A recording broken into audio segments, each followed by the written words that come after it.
Napansin mo na ba na ang ilang mga tao ay madaling makaakit ng pera habang ang iba ay nagpupumilit sa kanilang buong buhay at nananatiling walang pagbabago? Ang sagot ay higit pa sa pagsisikap at pagsusumikap. Ito ay nasa mga kawikaan ni Solomon, mga sinaunang aral na naghahayag kung paano makaakit ng pera at yumaman sa mga kawikaan gamit ang tunay na karunungan ni Solomon. Ngayon ay ipapakita ko sa iyo kung paano gumagana ang biblikal na kasaganaan sa pagsasanay at kung bakit ang mga sinaunang lihim na ito ay patuloy na pinakamakapangyarihang landas sa pagbabago ng pinansyal na pag-iisip ng sinuman. Marahil ay nakulong ka sa isang tahimik na sakit paggawa ng hindi matalinong mga desisyon sa pananalapi, nahuhulog sa mga bitag ng kamangmangan na umuubos ng iyong kita at nabubuhay na sinusubukang kumita ng pera sa maling paraan. Habang naghahanap ka ng mga shortcut, itinuro na ni Solomon ang batas ng karunungan, ang landas tungo sa kasaganaan at ang mga prinsipyo ng Biblia ng kayamanan na nagpapakilala sa mga tagapaglingkod sa mga hari. At kung naramdaman mo na nagsusumikap ka ngunit kaunti lang ang unlad, mauunawaan mo na kung bakit. Ngayon ay magbubunyag ako ng 3 salawikain na may kakayahang baguhin ang iyong pananaw sa espiritual at material na kayamanan. Sa pagtatapos ng video na ito, mauunawaan mo kung bakit napakaraming nabubuhay na nakulong sa kakapusan, habang ang matatalino ay dumarami ang mga pagkakataong pinansyal. Manatili sa akin dahil kapag narinig mo ang unang salawikain, mauunawaan mo ng eksakto kung ano ang kulang sa iyong buhay pampinansyal at kung bakit maaaring ito ang susi na nawawala sa iyo sa pagpaparami ng iyong pera. Kapag pinagmamasdan mo ang mundo sa paligid mo, mapapansin mo ang isang bagay na kakaiba. May mga tao na tila umaakit ng pera na parang natural lang, habang ang iba ay walang pagod na nakikipagpunyagi at nananatiling nakulong sa parehong ikot. Ang pagkakaibang ito ay hindi sinasadya. Ito ang eksaktong punto kung saan sinimulan ng mga kawikaan ni Solomon na ipaliwanag ang isang nakalimutang landas.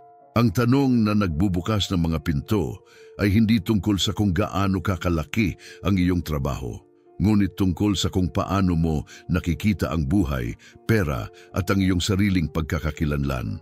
Ang pag-iisip ng kayamanan ay hindi isang regalo, ito ay isang konstruksyon at dito na magsisimula ang paglalakbay. Sa buong kasaysayan, naunawaan ng mga maunlad na tao na ang kayamanan, ayon sa Biblia, ay higit pa sa bilang at pera. Palaging itinuro ni Solomon na ang biblikal na kaunlaran ay bunga ng isang pangitain na nakaayon sa batas ng karunungan. Ang kakulangan ng pag-unawang ito ay humahantong sa marami na sundan ang mga landas na tila tama, ngunit humahantong sa kanila sa pinansyal na pagwawalang kilos. Ito ang dahilan kung bakit ang ilan ay nag-iipon ng utang habang ang iba ay nag-iipon ng tahimik na kasaganaan. Ang totoong tanong ay, ano ang naakit mo sa iyong sarili? Kapag tiningnan mo ang iyong kasalukuyang buhay pinansyal, maaari mong mapansin ang mga umuulit na pattern, mabilis na mga pagpipilian, pabigla-bigla na mga desisyon, napalampas na mga pagkakataon, mga gawi na nakakaubos ng iyong mga mapagkukunan. Ang mga sitwasyong ito ay hindi nagkataon. Ang mga ito ay direktang sumasalamin sa iyong pag-iisip sa pananalapi. Nagbabala na si Solomon na ang mga kaisipan ay humuhubog sa mga katotohanan at ang mga katotohanan ay humuhubog sa mga tadhana. Kaya naman ang dalawang lalaki na nabubuhay sa magkatulad na kalagayan ay umaani ng magkaibang resulta. Ang pag-akit ng kayamanan ay hindi lamang isang kasanayan, ngunit isang panloob na pagkakahanay. Ang mga taong umuunlad ay sumusunod sa malinaw na mga simulain, kahit na hindi nalalaman na marami sa kanila ay nagmula sa payo ni Solomon. Ang mga nakatira sa kakapusan ay bihirang huminto upang pag-isipan kung ano ang tunay na nagtutulak sa kanilang mga pagpili. At ang kakulangan ng pagmuni-muni na ito ay lumilikha ng isang walang bisa kung saan maaaring umiral ang mga pagkakataon sa pananalapi. Kapag nagising ka dito, nagsisimula kang makita na ang tunay na espiritual at material na kayamanan ay unang ipinanganak sa loob mo. Sa makatuwid, bago pag-usapan kung paano kumita ng pera, kailangan nating maunawaan kung bakit ang ilan ay hindi kailanman nagtagumpay. Ang tanong na ito ay ang simula ng pagbabagong anyo, ang unang hakbang sa pagsira sa hindi nakikitang mga siklo. Kapag naunawaan mo ang pagkakaibang ito, nagbubukas ka ng espasyo para sa isang bagong pangunawa sa landas tungo sa kasaganaan na ginagabayan ng karunungan ng mga ninuno. At ngayong nagsimula ng magbukas ang pintong ito, may mahalagang bagay si Solomon na ipapakita sa iyo sa susunod na punto ng paglalakbay. Huwag umalis dahil ito ay kapag ang paghahayag ay nagsisimulang magkaroon ng hugis. Kapag sinimulan nating lutasin ang tanong na naghihiwalay sa mga umaakit ng kayamanan, sa mga nananatiling nakulong sa kakapusan, hindi maiiwasang makapasok tayo sa teritoryo kung saan itinayo ni Solomon ang kanyang pamana, ang Code of Wealth. Ang code na ito ay hindi isang set ng mga ritual, ngunit isang mental architecture. Alam ni Solomon na ang biblikal na kaunlaran ay isinilang mula sa matatalinong desisyon na hinubog ng karunungan ng mga ninuno at malalim na pag-unawa sa halaga ng sariling landas. At kapag naunawaan mo ito, ang kasaganaan ay titigil na maging isang malayong destinasyon at magsisimulang maging natural na kahihinatnan. Ang tinatawag ng marami na swerte ay sa katunayan ay ang resulta ng mga prinsipyo na sumasaklaw sa mga henerasyon.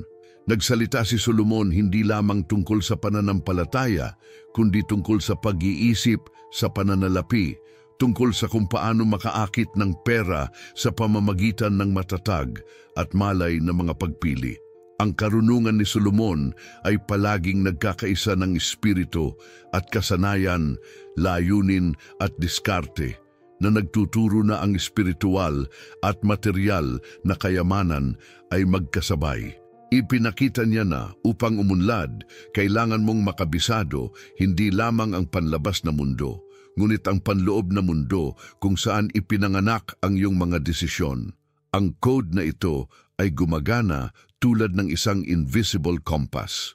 Ginagabayan nito ang mga sumusunod dito sa mga pagkakataong pinansyal na hindi napapansin ng mga ordinaryong tao.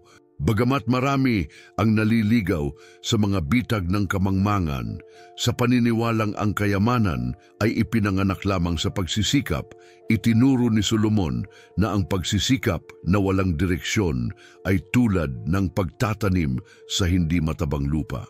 Kaya naman, ang mga sumusunod sa mga kawikaan ni Solomon ay nagkakaroon ng pag-iisip ng kayamanan, nakakakita ng mga posibilidad kung saan nakikita ng iba ang mga hadlang. Kapag inilapat mo ang code na ito sa iyong pang-araw-araw na buhay, magsisimula kang mapagtanto na ang maliliit na pagpipilian ay humahantong sa mahusay na ani. Ang karunungan sa pananalapi na tinawag ni Solomon na prinsipyo ng karangalan ay lumilikha ng mga gawi na humahantong sa tahimik na kaunlaran. Magsisimula kang kumilos gamit ang diskarte sa pananalapi na nakikita ang mga pattern na dati ay hindi napapansin. At ito ay sa sandaling ito na ang pera ay nagsisimulang dumaloy ng mas natural, hindi sa pamamagitan ng mahika, ngunit dahil ang iyong isip ay nakaayon sa proseso na bumubuo ng mga resulta. Ang lahat ng ito ay humahantong sa atin sa isang pangunahing punto sa paglalakbay. Kung ang kasaganaan ay bunga ng inilapat na karunungan, kung gayon ang unang hakbang ay hubugin ang paraan ng iyong pag-iisip. Alam ni Solomon na ang kayamanan ay nagsisimula sa loob at sa makatuwid ay nilinaw na ang isang tao ay nagiging kung ano ang kanyang nililinang sa kanyang kaluluwa. At ito mismo ang susunod na paghahayag na magpapalalim sa iyong pangunawa kung paano yumaman ayon sa mga prinsipyo ng Biblia. Ngayon, papasok tayo sa unang salawikain, ang batayan ng pag-iisip na umaakit ng pera. Huwag palampasin ang susunod na mangyayari. Unang salawikain, ang mindset na nakakaakit ng pera, kung paanong iniisip ng isang tao sa kanyang kaluluwa, gayon din siya. Habang sinusuri natin ang Code of Wealth ni Solomon, ipinasok natin ngayon ang itinuturing niyang pundasyon ng lahat ng kasaganaan, ang paraan ng iyong pag-iisip. Ang salawikain na ito ay nagpapakita na bago ang kayamanan ay umiiral sa iyong mga kamay, ito ay dapat na umiiral sa iyong kaluluwa. Ang mga pag-iisip ay mga espiritual na binhi na nagbabago sa mga desisyon, at ang mga desisyon ay humuhubog sa mga tadhana. Ang pinansyal na mindset na dala mo ngayon ay responsable para sa pag-akit o pagtataboy ng pera. Alam ni Solomon na ang isang taong nakikita ang kanilang sarili bilang maliit ay hindi kailanman magkakaroon ng lakas ng loob na umani ng isang bagay na malaki. Ang kaluluwa ay parang mayabong na bukid, at lahat ng pinahihintulutan mong lumago sa loob nito ay makikita sa totoong buhay. Kapag paulit-ulit na iniisip ng isang tao na hindi sila karapat-dapat na umunlad, lumilikha sila ng isang tahimik na siklo ng sabotahe sa sarili na pumipigil sa pag-usbong ng mga pagkakataon sa pananalapi. Sa kabilang banda, ang mga naglilinang ng pag-iisip ng kayamanan ay nagsisimulang makakita ng mga landas na dati ay tila hindi nakikita. Ipinaalala sa atin ni Solomon na ang panlabas ay huli lamang na pagmuni-muni ng panloob. Ang mga nag-iisip na parang mga lingkod ay namumuhay ng limitadong buhay. Ang mga nag-iisip na parang mga hari ay nagtatayo ng kasaganaan. Sa modernong mundo, ito ay ipinahayag araw-araw. Dalawang tao na nakakaranas ng magkatulad na sitwasyon ay ganap na magkaibang landas dahil binibigyang kahulugan nila ang mundo sa magkakaibang paraan. Ang isa ay nakakakita ng mga hadlang, ang isa ay nakakakita ng mga posibilidad, ang isa ay tumutugon sa takot, ang isa ay may diskarte. At ang pagkakaibang ito ay ipinanganak sa loob ng isip bago pa ito lumitaw sa balanse sa bangko. Ang atraksyon ng kayamanan ay nagsisimula kapag ang iyong kaluluwa ay nakahanay sa kung ano ang nais mong anihin. At iyan ang dahilan kung bakit marami ang hindi kailanman umunlad. Nagdadala sila ng mga kaisipang sumasalungat sa kanilang sariling mga pangarap. Itinuro ni Solomon na ang isip ay isang espiritual na pintuan. Kapag binuksan sa tamang direksyon, umaakit ito ng mga pagkakataon. Kapag isinara, hinaharangan nito ang lahat ng maaaring makapagpabago sa iyong kwento. Sa makatuwid, ang paglinang sa karunungan ni Solomon ay nangangahulugan ng pagmamasid sa iyong itinatanim sa iyong kaluluwa araw-araw. Ang bawat pag-iisip ay maaaring maging isang paanyaya sa biblikal na kaunlaran o isang hadlang dito. Ang diskarte sa pananalapi ay nagsisimula sa kamalayan, hindi sa mga kalkulasyon. At ang sinumang nakakaunawa nito ay nagsisimulang humubog ng isang bagong kapalaran. Ang salawikain na ito ay hindi lamang isang magandang aral. Ito ay isang praktikal na pagtuturo. Kung gusto mong makaakit ng pera, kailangan mo munang maakit ang kalinawan, halaga at layunin sa iyong sarili. Sa makatuwid, bago tayo maghanap ng mga panlabas na formula, alamin natin ang susunod na prinsipyo. Si Solomon ay nagsalita hindi lamang tungkol sa pag-iisip, kundi pati na rin sa organisasyon, disiplina at direksyon. Ngayong naiintindihan mo na kung paano hinuhubog ng pag-iisip ang espiritual at material na kayamanan, handa ka nang matutunan ng salawikain na nagpapalit ng mga pangarap sa mga resulta. Magpatuloy dahil ang paglalakbay ay nagsisimula upang makakuha ng momentum mula dito. Ikalawang salawikain, ang lihim ng pagpaplano na nagdudulot ng kasaganaan. Ang maayos na mga plano ay humahantong sa kasaganaan. Matapos maunawaan na ang pag-iisip ay humuhubog sa katotohanan, tayo ngayon ay pumapasok sa kaharian kung saan ang karunungan ni Solomon ay nagiging nasa salat, pagpaplano. Para sa kanya, ang kaunlaran ay hindi isang aksidente. Ito ay isang pang-araw-araw na pagtatayo. Nang sabihin ni Solomon na ang maayos na mga plano ay humahantong sa kasaganaan, inilalantad niya ang isang prinsipyo na tumatagal ng maraming siglo. Ang kayamanan, ayon sa Biblia, ay ipinanganak mula sa pagkakaisa ng tamang pag-iisip at tamang diskarte. At ang mga hindi binabaliwala ang kasabihang ito ay nauuwi sa ikot ng improvisasyon kung saan ang maraming pagsisikap ay nagbubunga ng kaunting resulta. Ang pagpaplano sa pananalapi ay hindi tungkol sa katigasan, ngunit tungkol sa direksyon. Ito ang kompas na pumipigil sa iyo na pumunta sa mga bilog. Minasdan ni Solomon ang mga hari, mangangalakal at magsasaka, at napansin niya na ang mga umuunlad ay may pagkakatulad. Gumawa sila ng maagap na mga desisyon. Hindi nila hinintay na dumating ang isang krisis. Nagtayo sila ng seguridad bago ito. Ang mga prinsipyong ito ng Biblia ng kayamanan ay nananatiling may kaugnayan ngayon. Kapag inayos mo ang iyong mga layunin, kontrolin ang iyong paggastos, at nagtakda ng mga prioridad, ang iyong pera ay hihinto sa paglusot sa iyong mga daliri at magsisimulang magtrabaho para sa iyo. Gayunpaman, karamihan sa mga tao ay nabubuhay pa rin bilang mga bihag sa improvisasyon. Gusto nilang malaman kung paano kumita ng pera, ngunit ayaw nilang malaman kung paano ito itago. Gusto nilang makaipon, ngunit ayaw nilang subaybayan ang kanilang mga pagpipilian.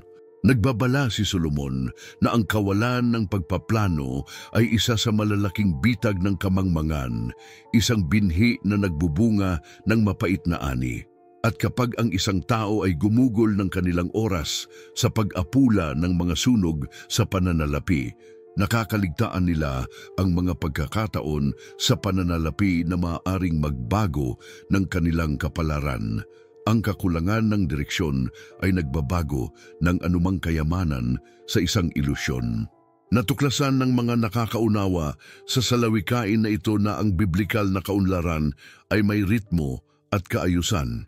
Ang pagpaplano ay paggalang sa kung ano ang inilalagay ng Diyos sa iyong mga kamay. Ito ay pagkuha ng responsibilidad para sa bawat mapagkukunan, bawat pagpipilian, at bawat landas na tatahakin. Ang atraksyon ng kayamanan ay lumalaki kapag lumikha ka ng isang istruktura upang mapanatili ang nais mong matanggap. Ang mahusay na pagkakagawa ng pagpaplano ay nagbibigay ng hugis sa kung ano ang naisip ng wealth mindset. Lumilikha ito ng disiplina, nagpapalakas ng layunin, at nagbibigay daan sa iyo na dumami, hindi lamang mabuhay. Ngayon, na naunawaan mo na ang pagpaplano ay kasing espiritual ng paniniwala, handa na tayong magpatuloy sa susunod na hakbang sa karunungan ni Solomon. Pagkatapos ayusin ng isip at istruktura ang landas, kailangan nating maunawaan ang elementong nagbubukas ng mga pinto, nagpapagana ng mga pagkakataon, at umaakit ng tahimik na kaunlaran. Ang susunod na salawikain ay humahantong sa atin sa sentro ng personal na halaga, kung saan ang karunungan ng mga ninuno ay nagbabago sa karangalan at espiritual at material na kayamanan. Magpatuloy dahil dito ibinunyag ni Solomon ang isa sa pinakamalalim na lihim ng kasaganaan. Ikatlong salawikain, ang karunungan na nagbubukas ng mga pintuan at nakakaakit ng mga pagkakataon. Ang karunungan ay nagdudulot ng karangalan at kayamanan. Ang pag-unawa na ang pinag-isipang mabuti na pagpaplano ay lumilikha ng isang istruktura para sa kasaganaan. Narating natin ngayon ang pinakamakapangyarihang elemento ng biblikal na kaunlaran, karunungan. Pinagtibay ni Solomon na ang karunungan ay nagdudulot ng karangalan at kayamanan dahil ito ang susi na nagbabago ng kaalaman sa desisyon sa pagkilos at pagkilos sa ani. Ang tunay na karunungan ay hindi teoretikal. Hinuhubog nito ang mga pag-uugali, iniiwasan ang panlilinlang at inilalagay ka sa tamang landas. Ito ang dahilan kung bakit maraming tao ang nagsusumikap, nagpaplano, ngunit hindi umuunlad. Kulang sila ng karunungan na nagbubukas ng mga hindi nakikitang pinto. Nang si Solomon ay nagsasalita tungkol sa karunungan, hindi lamang niya tinutukoy ang sinaunang kaalaman, kundi ang praktikal na kakayahang makakita ng higit pa sa nakikita. Ang karunungan sa pananalapi ay ang kombinasyon ng pag-unawa, pananaw at responsibilidad. Binibigyang daan ka nitong makilala ang isang magandang pagkakataon sa pananalapi kahit na walang nakikita ang iba. Tinutulungan ka nitong maiwasan ang mga bitag na mukhang kumikita ngunit nagtatago ng mga pagkalugi. Pinapayagan ka nitong bumuo ng espiritual at material na kayamanan ng may katatagan. Kung walang karunungan, maging ang pinakaperpektong plano ay nagiging kumunoy. Ang karunungan din ang nagpaparami ng halaga ng isang tao. Napansin ni Solomon na ang mga marurunong na tao ay hinahanap ng mga hari, mga ngalakal at mga pinuno dahil ang kanilang presensya ay lumutas ng mga problema at nagliliwanag sa mga landas. Hindi ito nagbago. Sa panahon ngayon, ang mga taong naglilinang ng karunungan ay umaakit ng mga pagkakataon na tila mga himala sa mga hangal. Ngunit hindi ito isang himala, ito ay isang kinahinatnan. Ang mga lumalago sa karunungan ay lumalaki sa halaga. Ang mga lumalaki sa halaga ay lumalaki sa kayamanan. Iyan ay kung paano gumagana ang Proverbs Code para sa kasaganaan. At ang pinakakahanga-hanga ay ang karunungan ay lumilikha ng isang uri ng hindi nakikitang magnetismo. Inaakit nito ang mga tamang tao, tamang koneksyon, tamang panukala.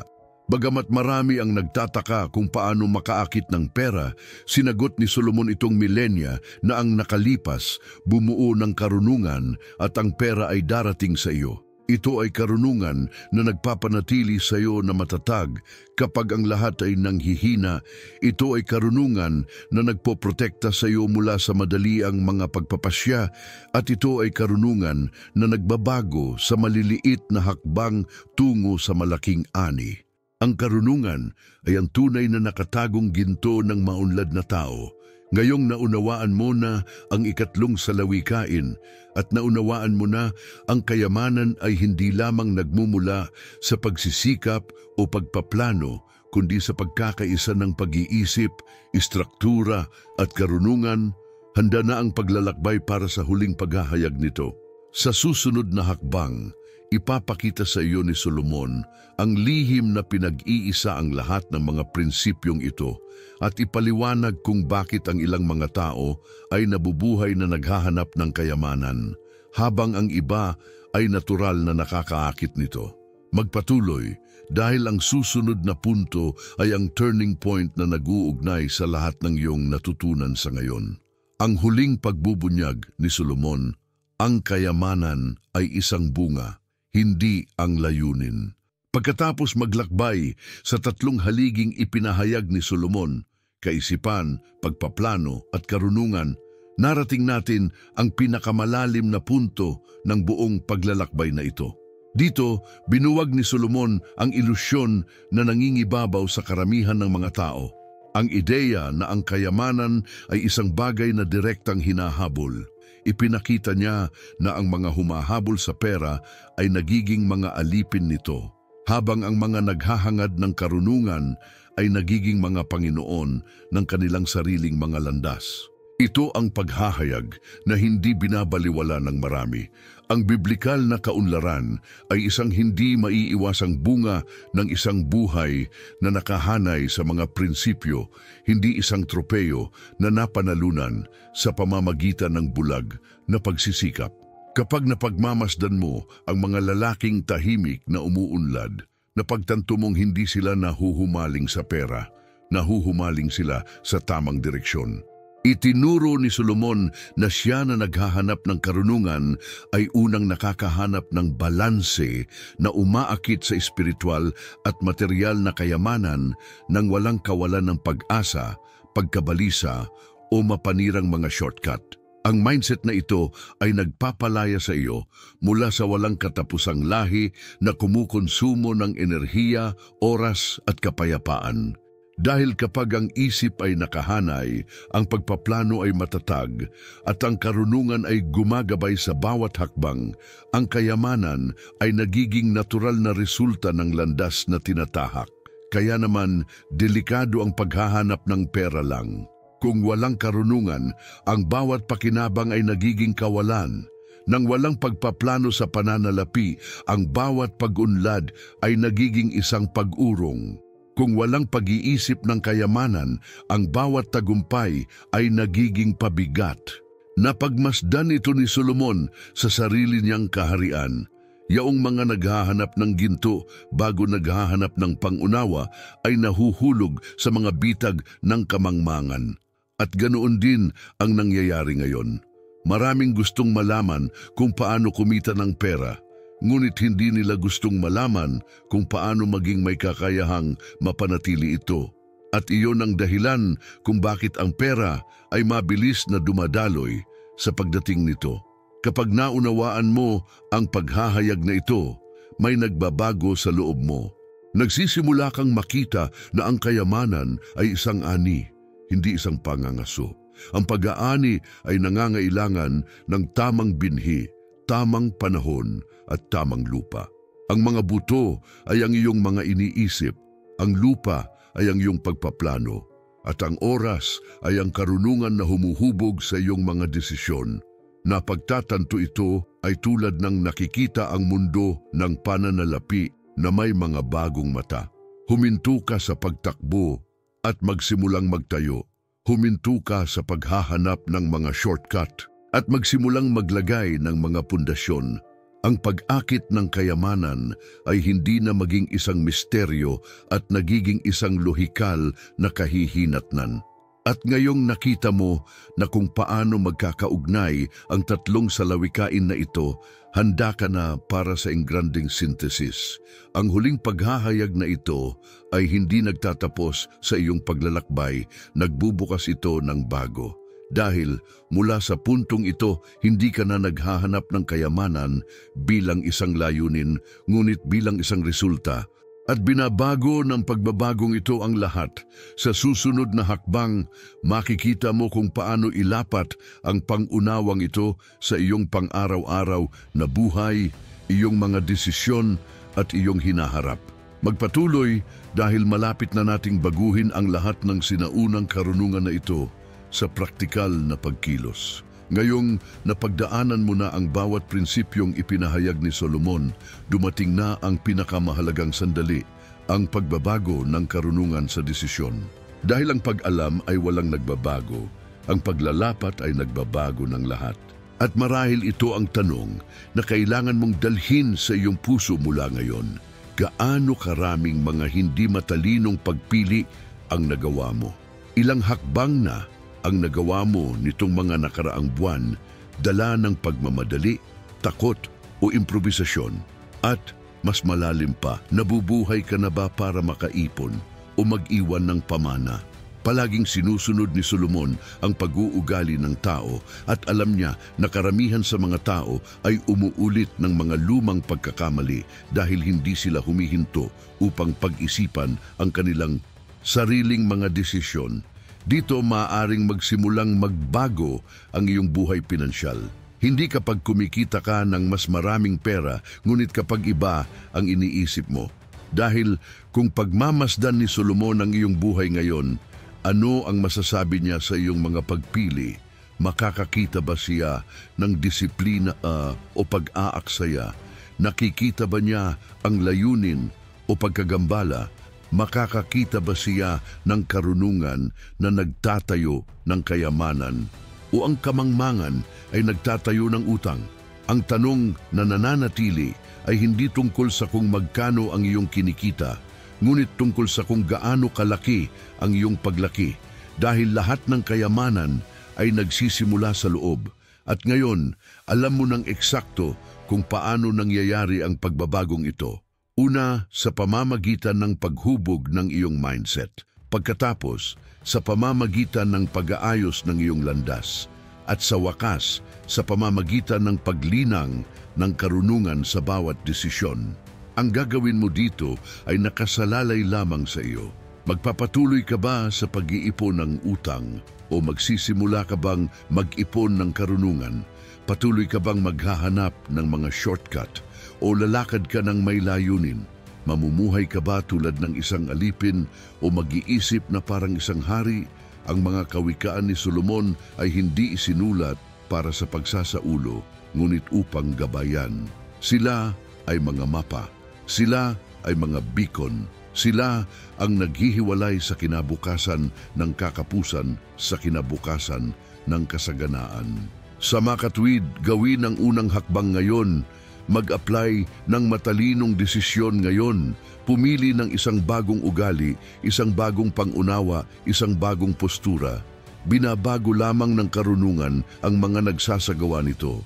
At ngayon, hawak mo sa iyong mga kamay ang isa sa pinakamatanda at pinakamakapangyarihang piraso ng kaalaman na ibinigay sa sangkatauhan. Kung ang video na ito ay nag-spark ng isang bagay sa loob mo, kung ito ay nagdala ng kalinawan, direksyon at lakas upang baguhin ang iyong financial story, pagkatapos ay huwag tumigil dito. Mag-subscribe sa channel, i-activate ang notification bell at sumama sa akin sa mga susunod na turo dahil marami pa rin ang naiwan sa iyo ni Solomon na kailangan mong tuklasin. Magsisimula na ngayon ang iyong paglalakbay tungo sa kaunlaran. At narito ako para gabayan ka sa mga susunod na hakbang. Kung ang mensaheng ito ay sumasalamin sa iyo, sumulat sa mga komento sa ibaba. Pinipili ko ang karunungan na umuunlad, ipahayag ito, at isaaktibo ang pagbabagong ito sa iyong sarili.